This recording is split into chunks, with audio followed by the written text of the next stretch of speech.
So creating your own business is a wonderful thing, no question about that. But there are many things, many truths that we all end up learning just by beating our heads repeatedly against the wall or by making a series of mistakes and then learning whichever lessons might come from them. But I always wished that there was someone who could share with me their lessons, their knowledge as I go along the path, so that I myself could avoid the pain and the suffering and the time and the money that it cost me to make those mistakes and learn those lessons. But that's not how things work in life. I never had that person in my life, because sometimes it is you yourself who has to crash and burn to make those mistakes and learn those lessons. Still, today I would like to share with you some of the lessons that I've learned along the way. Now, for those of you who don't know me, my name is Gabriel. I'm a business owner living in Tokyo, Japan for over 6 years, where I currently run and manage my own business. So with that out of the way, let's begin. Now, the first thing you need to know, the first thing you need to understand is that big things take time. Now, before you say anything, you might have heard this before. You might think you understand what this means, but likely you don't understand it as well as you think. Think of it this way. When you go see your personal trainer, for example, and he asks you, well, have you been following the meal plan the whole week? And you say, yes, I've been following the meal plan. But in truth, you might have followed it halfway through, and then the other half, you're kind of eating whatever you want along the way. Now, the same thing happens with your patients. You think you're being patient enough, but the truth is that you don't know how patient you need to be in reality.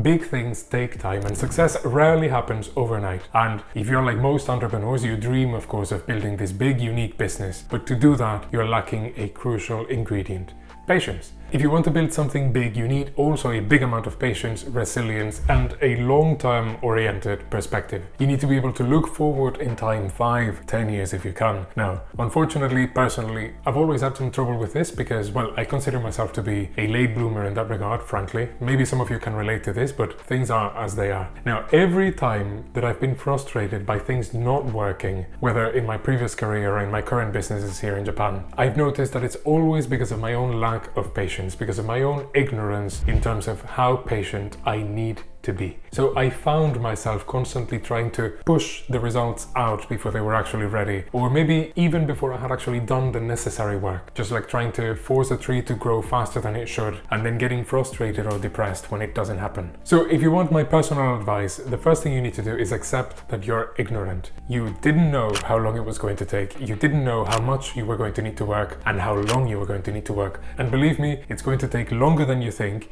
You're going to have to work harder than you think, and you're going to have to work longer hours than you think. Because the truth is that many of us don't know what it really means to work. And so when things don't work, or when you give up before actually seeing any results, it's not because it doesn't work or because it couldn't have worked, but generally it's because your expectations were poorly adjusted. Now, you also need to learn not to be indispensable. If you create a business where you are the sole ingredient that it is necessary for the business to work, then your business is never going to work. You have to learn to trust and delegate the different operations of your business to other people, so that then you can focus on the actual growth and innovation of the business. Focus on the things that actually make the business unique, rather than investing your time in the daily operations. Even if you created your business out of nothing, from only your pure hard work, there's rarely any benefit from believing that you're special and that you're the only one who can do the things that your business does, and that only because of you, your business is actually succeeding. And if you believe that, then your business is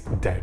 I mean, imagine the ridiculous reality of having Jeff Bezos do all the administration, all the managing, and then also delivering all the packages himself. That's just absolutely absurd. So you have to learn to trust and delegate those operations to other people, and the true power of your business, of the growth of your business, is in realizing that there are many people out there who are far more qualified than you are and far better at many things than you are, and they are the ones who are actually going to drive the growth of your business. And in the least of cases, if you think that you're offering some kind of exceptional value to the world, if you have some kind of unique knowledge that you're giving your customers or your clients or whatever, then the least you can do is give your people those tools, that knowledge, so that then they can go ahead and continue furthering the reach of your business and your vision. Because just like there was no big business that was built overnight, there's also no big business that was built by just one single person. We all need the right people around us to build our empires. And of course, you have to keep learning and evolving. Business is not a static thing. Business is a living organism that's constantly shifting and moving. And you have to take the time to invest in your own growth, learn new techniques, new strategies, and adapt to the changes in the market. Now, for a very long time in my life, I've been involved in the field of classical music. And in fact, that's one of the main aspects of what my business does here in Japan. And you can imagine, of course, classical music has this reputation of being this archaic, ancient discipline with all this knowledge that gets transmitted from teacher to student through the generations and the centuries and so on. And that's all good, but the problem is that I have many colleagues, many colleagues, that have been doing the same thing over and over and over again through the decades, only because that's how their teachers did it, and their teachers' teachers, and their teachers' teachers' teachers. And that's stupid.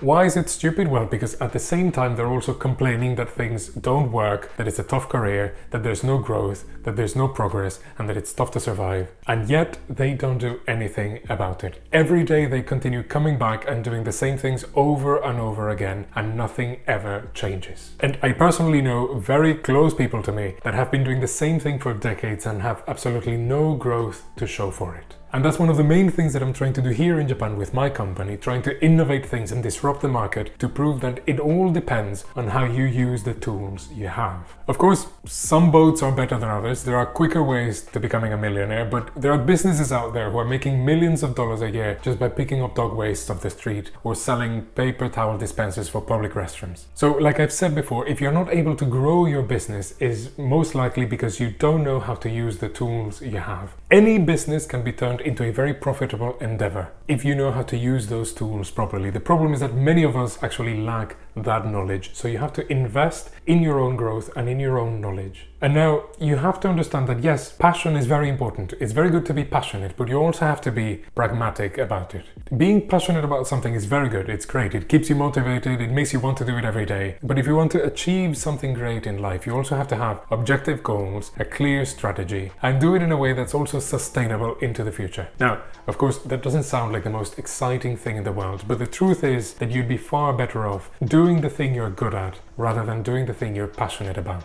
Let me explain what I mean by this. Through the years, many of us have heard things like, if you turn your passion into your job, then you'll never work a day in your life. I'm sure you've heard that, like many other things we all heard growing up, but it is my very strong opinion that this is actually a very damaging piece of advice, like many other things we might have heard. Because the truth is that there are many factors that play into you being able to turn your passion into a profitable career, and one of them is an inordinate amount of luck. You see, all these people that you know that are making their livings out of streaming or playing video games or playing professional sports or painting, writing, drawing or whatever are the very small minority of people out there. And yes, they're very good at it and clearly they're also very passionate about it, but they've also been extremely lucky. They've been at the right time, at the right place, done the right thing and spoken to the right people, and many of these are things that we can actually not control. And for the other 99.99% of people, I've seen the same thing happen over and over and over again. When you take your passion and you try to turn it into your career, into your job, and you put on top of it the weight of money, of your livelihood, of having to sustain yourself and your family and your children, then you end up crushing it